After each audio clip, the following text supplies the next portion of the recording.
Ibimana ikora biratutangaza, naho abimenya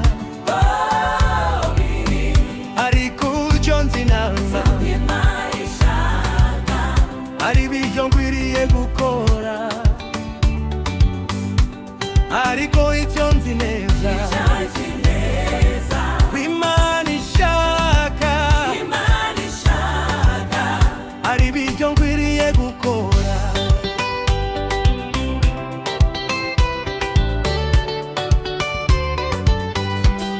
Urugendo nawe abimenya byose, ariko nzi kukazimenya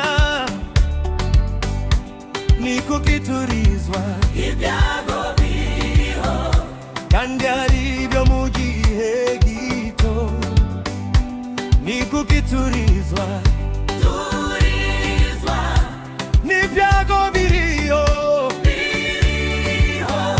kandi ari ibyo mu gihe gito.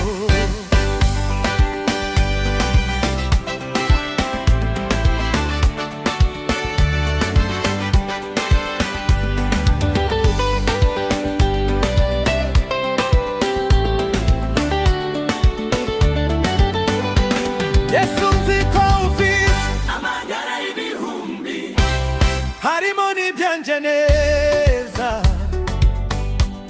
icyo wamfitiyemo nukugira ngo zagera imishura amahoro, oje icyo wamfitiyemo wampitiyemo, nukugira ngo kugira ngo zagera imishura amahoro. Ibi